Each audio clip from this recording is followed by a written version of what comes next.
It wasn't planned, that much she knew. But the moment the second line appeared on the test, Clara didn't panic. Not the way she once thought she would. Instead, she just stared at it, unmoving, like the world had dropped a new truth in her lap and was waiting to see what she'd do with it. The bathroom light flickered above her, and she didn't blink. Her body felt quiet, still, except for her heart, which seemed to echo louder than usual inside her chest. Pregnant. The word formed slowly in her head, delicate but real. She said it out loud once, just to see how it sounded. "I'm pregnant." The walls didn't answer, but the silence made it more true. She sat on the edge of the tub, knees pulled up, her phone in her hand, but not moving to call anyone. Not yet. Not him. Not her mom. Not even her best friend. It wasn't fear. It was something harder to describe. A kind of sacred pause, like part of her wanted to keep the secret for a moment before the world rushed in with its noise. She thought of Leo. His smile, the way he made her feel safe, how he always looked into her eyes when she spoke. They hadn't been together long, just under 7 months, but it had been intense, real, or at least she thought it was. They talked about the future. Not marriage or names for kids, not yet. But about living closer, seeing each other's families. He once kissed her forehead and said, "You make me think about forever." She had believed him. That's what scared her the most now. Not the baby, but the faith she'd placed in someone so early, so completely. As she pressed the back of her hand to her belly, she didn't feel regret. Not yet. Just a cautious kind of wonder. Could this really be happening? Was she ready? Would he be? She'd always imagined this moment with tears or joy or panic, but there was just stillness, a strange, anchoring calm. Life had changed, and she hadn't moved. By the time she finally picked up her phone, an hour had passed. She didn't call, just typed, "Can you come over?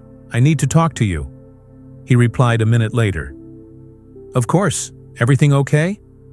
"I'm not." "Sure, but I will be." When he arrived, he had takeout in one hand and that familiar half-smile on his face, the kind that always made her stomach flutter a little. He leaned in to kiss her, but she didn't move, and his face shifted. Concern. He stepped back. "What's going on?" Clara held up the test. She didn't need words. He blinked, swallowed, and then nodded slowly. Okay. Are you okay with it?" "I think so," she whispered. "Are you?" He took a deep breath, sat beside her, and wrapped his arms around her shoulders. "It's not what I expected today, but I'm here. I'm not going anywhere." She exhaled for what felt like the first time all day. Her body melted into his side. "Okay," she said. "Okay." For the next few weeks, things changed, but gently. He started calling more, asked about doctor appointments, kissed her belly once when he thought she was asleep. He talked about baby names while driving. It felt surreal. A part of her kept waiting for the fear to hit, for the panic to unravel them, but it didn't. If anything, the pregnancy seemed to pull them closer, and for a while, Clara let herself believe it was all unfolding the way it should. Then came the first strange moment. They were at a bookstore one Saturday, looking through baby journals. A woman passed by and glanced at Leo with a flicker of recognition. He froze, looked away too quickly. Clara noticed. The woman didn't say anything, just kept walking, but Clara felt something sharp in her gut. "Who was that?" she asked lightly. "No one. Thought I recognized her from college, but maybe not." She didn't push it. But something in his voice didn't sit right.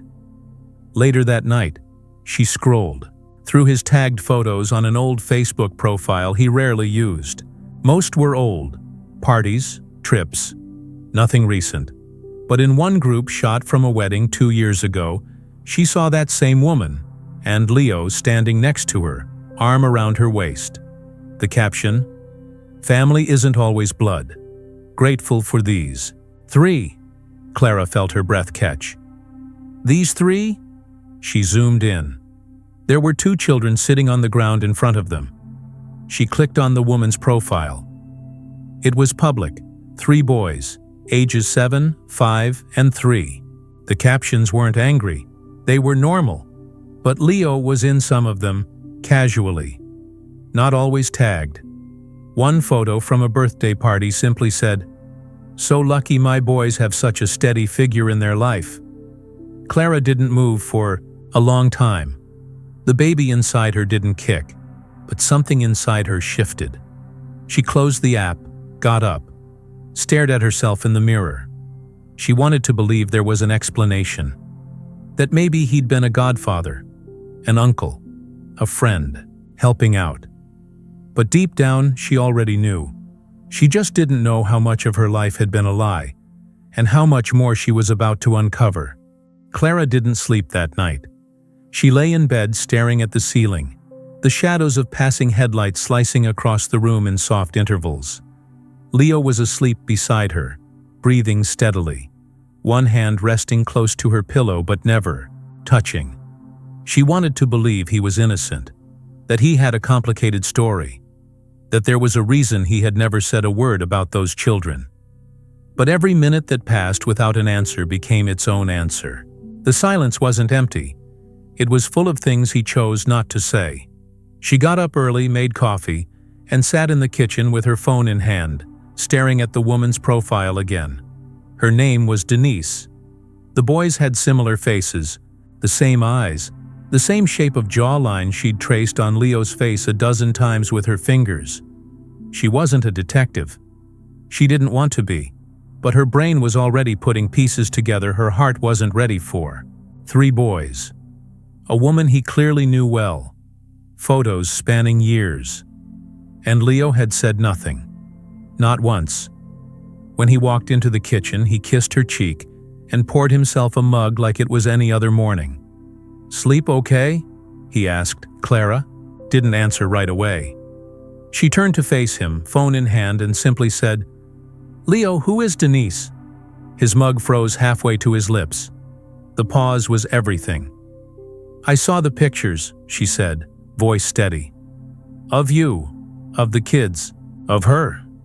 He put the mug down slowly, sat across from her, and then said nothing. "Are they yours?" she asked. He nodded, barely. "How many?" He took a long breath. 3? The word hung in the air like a storm cloud. She felt the weight of it fall directly into her chest. She blinked, but didn't cry. "And you weren't going to tell me?" "I was going to," he said quickly. "I just didn't know how." "That's not true," she said. "You didn't want to." "Clara." "No, Leo. You looked me in the eye. You told me you'd never been close to a real family. You kissed me and said this was your first time imagining a future." "I know. I was scared." "You lied."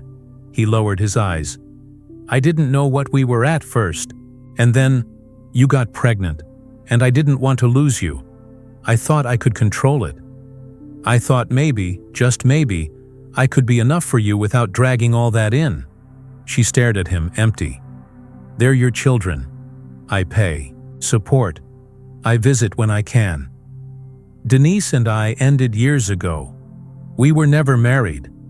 None of that matters. You had a family, Leo, and you hid it from me. You let me plan a life with you." He reached out. "I didn't want to hurt you." "You did."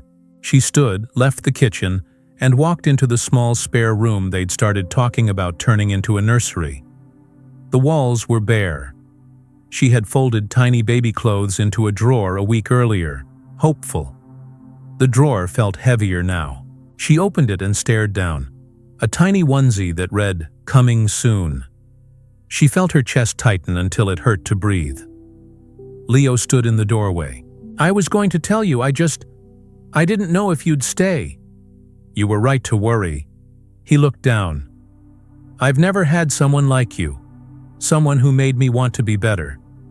Then maybe you should have started by being honest. He stepped forward. I'm still here. I want to raise this child with you. I want to be there. But which part of you, Leo? The part that told the truth, or the one I've been living with for months?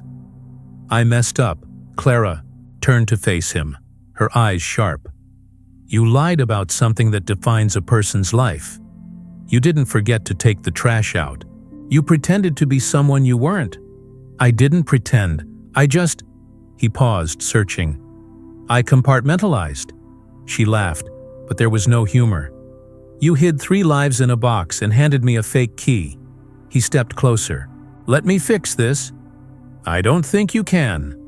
He looked like he wanted to say something more, but instead, he left the doorway, the sound of his retreating footsteps oddly soft for a man carrying so much weight. She sat on the edge of the bed in the nursery and stared at the wall. Her mind felt like a broken record. Replaying the mornings he held her hand, the afternoons he made her laugh, the nights he fell asleep whispering promises he'd already broken. It all felt poisoned now. Every kiss, every word. She wondered if Denise had ever sat where she sat, if Leo had said the same things to her, if he ever meant them, or if they were just things he knew how to say. Hours passed. Leo stayed in the apartment but didn't speak again. He paced sometimes, stared at the wall, made a few calls in the hallway. She didn't ask to whom. She didn't care anymore. By nightfall, she had packed a small bag, just enough to go to her sister's for a while, clear her head, breathe, think. He stood by the door, watching. Where are you going? I need space. Will you come back? She hesitated. I don't know. He reached for her hand. Clara, please. I made a mistake, but I want to do the right thing now. I'll tell you everything. I'll bring the boys over. I'll be honest. It's too late for honesty, Leo. That's what people give at the beginning. Not as a last resort. He looked at her, eyes filled with something between guilt and desperation. Do you still want this baby? She turned the doorknob and paused. I want this baby to have a mother who's not afraid to start over, and a father who doesn't hide who he is. If I have to choose, I'll be both. She walked out. He didn't follow, and for the first time since the test turned positive, Clara felt like she was walking toward something real, not away from it. Clara's sister lived in a quiet neighborhood just outside the city, the kind where mornings smelled like fresh grass, and every window flickered with television light at the same hour. It was a calm Clara wasn't used to, but she welcomed it. Her sister Julia didn't ask too many questions when she showed up at the door with a bag and tired eyes. She just opened her arms and held her, as if she already knew this wasn't about a fight. This was about something that couldn't be unfought. For the first 2 days, Clara barely spoke. She spent time in the guest room, curled up on the gay bed, one hand on her growing belly, the other lost in the endless scroll of her phone. But not to call Leo. That door, for now, was closed. She read articles about single motherhood, joined a few forums, watched videos of women who raised children alone and still laughed with real joy. She wasn't sure if she was strong enough yet, but seeing them gave her a vision, something to hold on to. On the third night, Julia sat beside her with tea and said softly, "You don't have to tell me anything, but I need you to promise something." Clara looked at her, eyes rimmed with the kind of exhaustion that doesn't come from lack of sleep, but from having everything you believed turned inside out. "Promise me," Julia continued, "that whatever you decide, you're choosing from love, not fear." Clara felt her throat tighten. "I don't know what's what anymore." "Yes, you do," Julia said. "You've always known." Clara didn't answer, but something in her shifted. Later that night, she opened her notes app and began typing. Not a letter, not a list, just thoughts. Lines that had no clear order. I loved someone who didn't think I deserved the truth. This baby isn't a consequence. It's the only innocent part of this. I am allowed to grieve the person I thought he was." She kept writing. It wasn't for anyone else, just her. Like peeling her own heart open and naming what she saw. The following morning, Clara called her OB and moved her next appointment to a clinic closer to her sister's house. She didn't tell Leo. She didn't know if he'd show up anyway, but she couldn't wait for him to act right.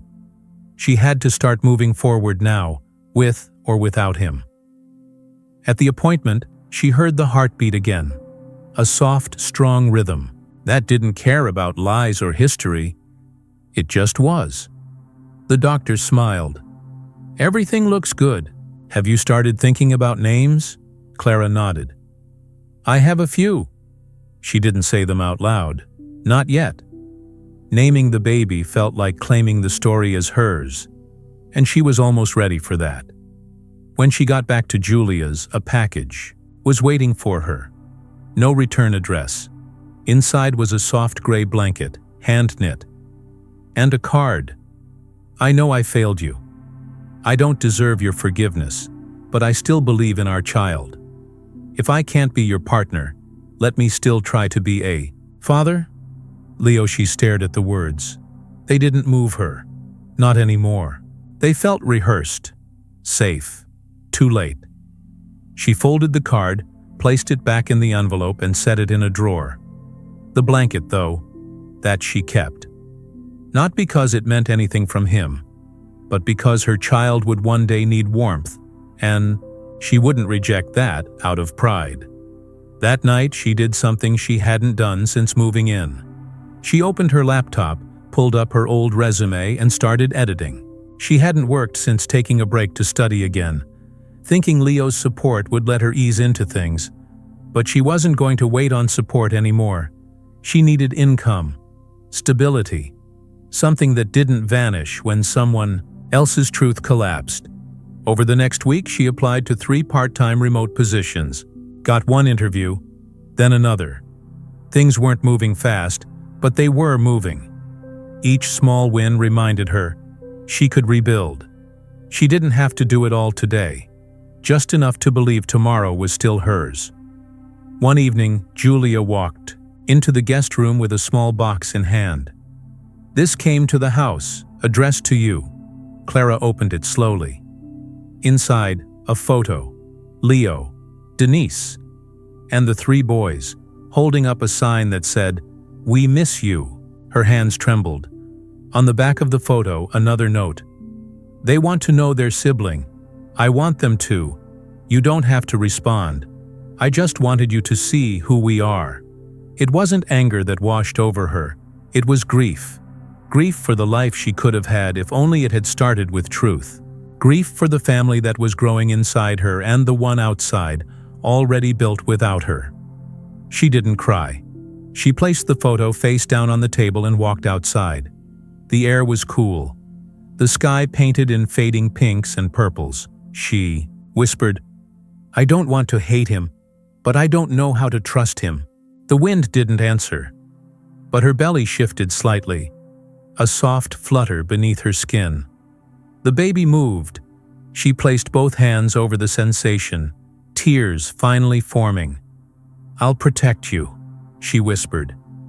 "Even from the people who should have done it first." Inside, her phone buzzed. A message from Leo. "I signed up for parenting classes. I'm not asking for another chance. Just trying to be better." She didn't reply, but for the first time, she didn't delete the message either.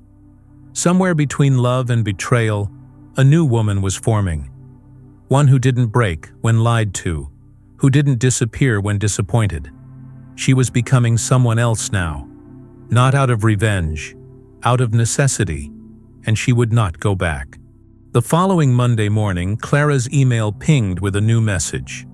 She expected a job reply. Instead, it was from Denise. Subject: "I thought you deserved the full truth." Body: "I'm not here to defend him. I just think you deserve more." Then silence. "We should talk, woman to woman. No judgment, no pressure, just honesty." It wasn't the kind of message Clara had imagined ever receiving, much less from the other woman in a story she hadn't agreed to be part of. But there it was, calm, measured, without bitterness. Clara read it 3 times before she stood, crossed the room and stared at herself in the mirror.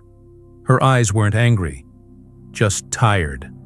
Her lips no longer trembled at the mention of Leo's name. Maybe that's why she answered. She suggested a small cafe, one that didn't hold any memories. Denise agreed. The meeting was set for Thursday at 2 p.m.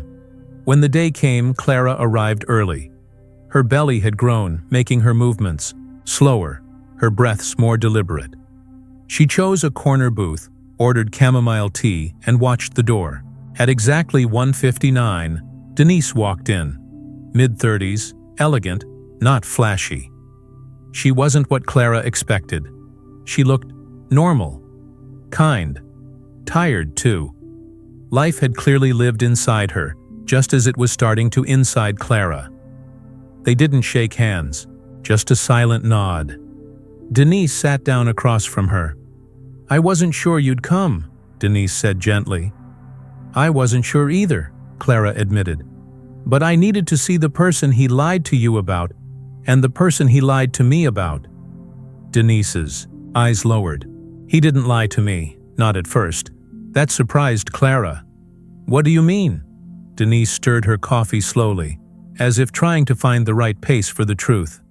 "We were never married, but we lived like we were, on and off for nearly 10 years. The boys aren't all biologically his, only the oldest is, but he raised them like they were his. And I let him." She paused. "Because he was good at it." Clara leaned back. The information fell like rain, slow and hard to absorb all at once. "He left for the last time right before he met you," Denise continued. "He said he needed to figure out who he was outside of fatherhood, that he wasn't happy. I believed him. But I didn't know he'd start something else so fast, and I definitely didn't know about the pregnancy." Clara watched her, trying to read between the lines. Was this pity, regret, guilt, or something else entirely? Denise sipped her coffee. "When he told me about you, he didn't use your name. Just said he made someone else happy now, and that he hoped I'd understand. I didn't. Not then. And now?" Denise looked her in the eye. "Now I understand what it's like to have your world rearranged without your permission." They sat in silence. The waitress came by, topped off the tea, and left again. 2 women, 1 table, and too much between them. "He said he wants to be involved," Clara said finally. "He said the same when my son was born," Denise replied. "And he was, at first." That answer wasn't comforting. It made Clara's throat tighten again. "I don't want my child to grow up with a half-present father." "No mother does," Denise said. "But you can't control who someone truly is, only how close you let them stand next time." The sentence hit deeper than expected. Clara looked away. "I'm not here to ruin anything," Denise added. "I just thought you deserved more than assumptions." Clara looked back at her. "Thank you for telling me, for not making me feel like competition." "You were never that," Denise said. "You were just next." That line didn't carry bitterness, only truth. Clara respected that. As they stood to leave, Denise pulled a folded photo from her purse. "In case you want your baby to know their brothers someday, if it ever feels right." Clara took it. A quiet nod. No promises, just possibility. Back home, she placed the photo in the drawer beside the blanket. Then she sat at her desk, opened a fresh document, and began writing something she'd avoided until now. A plan, not a birth plan, not a revenge letter, a life map. Rent estimates, daycare research, freelance opportunities, emotional boundaries, things she would and wouldn't allow in her life anymore. She titled the file, "What I Choose." For the first time, the future didn't feel like a leftover from someone else's decision. It felt like hers again, That night, Leo messaged her. "I heard you met with Denise. I hope you're okay." She stared at the screen. "I'm not okay," she wrote. "But I'm learning how to be." Without illusions. He didn't reply. She didn't need him to. The first signs of spring came slowly. The trees near Julia's house began to bud, their green edges soft against the lingering winter chill. Clara stood by the window most mornings, one hand resting on her belly, the other wrapped around a cup of tea. The quiet had become something sacred. Not the silence of avoidance, but the stillness earned through choice. She hadn't spoken to Leo again after that last message. He hadn't reached out either. Sometimes she wondered what he thought of her silence. Whether he mistook it for anger, or whether he finally understood that her silence was no longer about him. It was about space, about peace, about preserving what hadn't been contaminated by his lies. Her child, her baby. It had taken her weeks to say the word without tears. Now she could whisper it like a promise. Now she could feel her strength in the way her body carried the weight, not just physically, but emotionally. She no longer felt like someone recovering from heartbreak. She felt like someone rebuilding a life. Slowly, quietly, on her terms. Julia had painted the spare room in pale yellow. "Gender neutral," she'd said, smiling. Clara had laughed. "It's not the gender I'm worried about," she replied. "It's the legacy." At night, she read books aloud. Children's books, poetry, anything with rhythm and warmth. She wanted the baby to know love before it knew language. Wanted it to feel safe before it ever opened its eyes. One afternoon, while folding laundry, Clara found the old photo Denise had given her. The three boys smiled at the camera, unaware of the storm they lived inside. She stared at them, not with jealousy or resentment, but with something softer. Empathy. They didn't choose any of this. Neither did her child. And yet, here they all were, children born of chaos, still deserving of stability. She made a decision then, not to invite Leo back into her heart. That door was closed, but to allow the possibility one day that her child could know their siblings. If, and only if, Leo earned it. But she wouldn't wait. She wouldn't hope. She would build her life like he wasn't coming, and if he ever wanted to return, he'd have to enter as a guest, not a given. At her next appointment, the doctor smiled. "You're doing well. The baby's strong. You've been taking care of yourself, haven't you?" Clara nodded. "I'm trying." She wasn't trying to be perfect, just present. That alone already made her more than Leo had ever been. After the checkup, Clara sat in her car and cried for the first time in weeks. Not out of sadness, but because she finally felt like a mother. Not just someone carrying life, but someone choosing to protect it at all costs. Later that week, she received an envelope in the mail. No return address. Inside, a legal document. Leo had filed for shared parental rights. There was no threat, no custody battle, just paperwork and a note. "I want to do it right this time. Even if that means from a distance. I'm in therapy. I've started over. I'm not asking for you. Just hoping I can still be part of them." Clara didn't answer immediately. She sat with it, prayed over it, talked with Julia, then with a lawyer. She learned her rights, what she could allow, what she could require. She wasn't going to say no, but she wasn't going to say yes without boundaries. She drafted her own letter, clear, honest, firm. "You may be their father, but I am their home. That's not up for negotiation.